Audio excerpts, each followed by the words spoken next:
ED court का ये order है, ट्रायल कोर्ट का, और यहां कहीं नहीं लिखा है, मैं चुनौती देता हूं इस झूठी प्रवक्ता को, बता दे किस पैरा में लिखा है कि अरविंद केजरीवाल के खिलाफ कोई साक्ष्य नहीं है।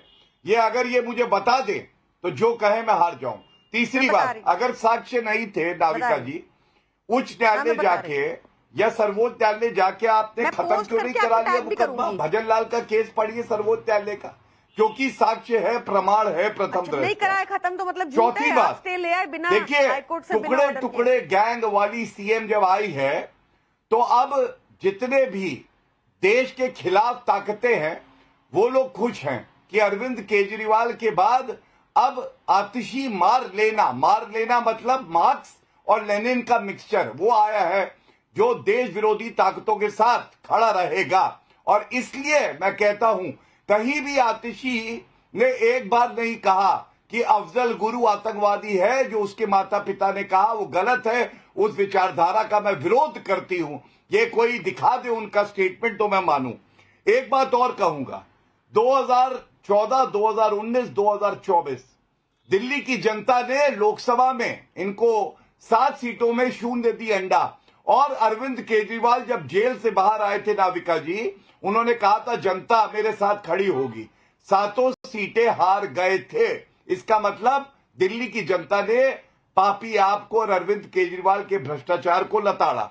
अंत में एक बात और कह दूं, आप कहते हैं चुनाव जल्दी कराइए, अगर चुनाव जल्दी चाहिए, इस असेंबली का टर्म तो फरवरी तक है, फरवरी तक 2025, तो आपको विधानसभा भंग करने का रिकमेंडेशन करना चाहिए था और कैबिनेट के सारे मंत्रियों को इस्तीफा देना चाहिए था।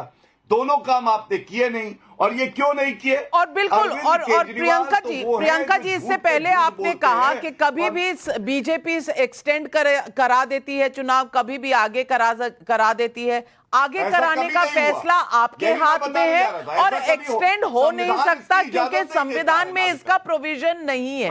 संविधान में जैसे ही 5 साल पूरे होते हैं तो असेंबली को रिकॉन्स्टिट्यूट करने का जो दायित्व है वो इलेक्शन कमीशन पर है। मैं बस ये फैक्ट कोट करना चाहती थी, लेकिन पब्लिक के बहुत से सवाल आ रहे हैं। डॉक्टर नरेश चंद्र शुक्ल हैदराबाद हरदोई उत्तर प्रदेश से पूछ रहे हैं, आतिशी जी जब मुख्यमंत्री बनी तभी क्या बीजेपी को यह पता चला कि इनके माता पिता अफजल गुरु के पक्ष में थे? इससे पहले क्यों नहीं पता चला? धनंजय का यूट्यूब पर सवाल है, अरविंद केजरीवाल ने विधानसभा भंग करने की घोषणा क्यों नहीं की? सुषमा सिंह का यूट्यूब पर सवाल है, नहीं चाहिए फ्री राइड दिल्ली की महिलाओं को, दिल्ली की जनता को आम आदमी पार्टी मुफ्त दिल्ली चाहिए क्योंकि हमें गवर्नेंस के नाम पर क्या मिला? सवाल 3 है। प्रियंका जी मैं आपसे पूछूंगी, हाल ही में बारिश के सीजन में कोचिंग सेंटर में जिस तरह से पानी गया, जिस तरह से वहां छात्रों की मौत हुई, बहुत से गवर्नेंस के ऐसे मुद्दे हैं जो दिल्ली की जनता उठा रही है और हम सब ने देखा है। सवाल इस बात का नहीं है कि कौन मुख्यमंत्री है, कौन मुख्यमंत्री बनेगा, कब चुनाव होंगे।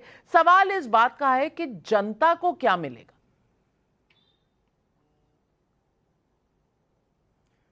नाविका जी, इट वॉज वेरी अनफॉर्चुनेट जो दिल्ली में राजेंद्र नगर में हुआ था। इट वॉज वेरी अनफॉर्चुनेट, और जितना भी दुख व्यक्त किया जाए उतना कम है।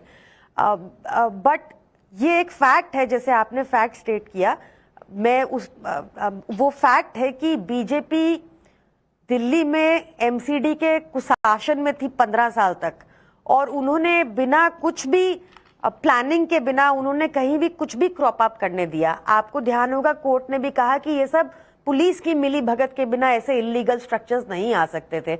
आपको भली भांति पता है कि लैंड, पुलिस और एमसीडी 15 साल तक, हमें तो वहां, हम लोग तो 2022 दिसंबर में ही आए ना एमसीडी में, तो आपको भली भांति पता है किसके हाथ थी। हम लोग पूरा प्रयास कर रहे हैं, लगातार प्रयास कर रहे हैं 10 सालों से कि हर तरह से करप्शन खत्म हो जाए। भाजपा जितना मर्जी हम पे कीचड़ मलने की कोशिश करती रहे, बट हम कट्टर ईमानदार थे और कट्टर ईमानदार रहेंगे। साथ ही एक और क्वेश्चन आपने, इन्होंने डीसिल्टिंग की बात बहुत उठाई, पीडब्ल्यूडी की बात और उठाई, तो मैं इनको बता दूं कि हमारे मंत्रियों ने लगातार एलजी साहब को लिखा है कि दिल्ली सरकार के पैसे देने के बावजूद भी ऐसा प्रतीत होता है कि डीसिल्टिंग नहीं हुई, तो उन अफसरों पे एक्शन लिया जाए, उनसे जवाबदेही हो कि क्यों सरकार से पैसे मिलने के बाद भी डीसिल्टिंग का उनका ऑडिट कराया जाए। ये तक हमने मांग की है, बार बार मांग की है। एमसीडी की बात कह रही है। एमसीडी के चुनाव 1 साल 9 महीने 10 महीने पहले हुए थे और आप जीत चुके थे, लेकिन गौरव भाटिया अब भी यहाँ दिल्ली में जो चाहे वो कचरे की पूरी व्यवस्था है या पानी भरने की व्यवस्था है, उस पर बीजेपी पर इल्जाम है। पर ये सही भी है कहीं पर, क्योंकि लैंड पुलिस तो आपका है। नाविका जी, आप इतनी वरिष्ठ पत्रकार हैं, आपसे उम्मीद नहीं थी इस तरह का आप गैर जिम्मेदाराना बयान देंगे। मैं आपको अब जो बताने जा रहा हूं सुनिएगा।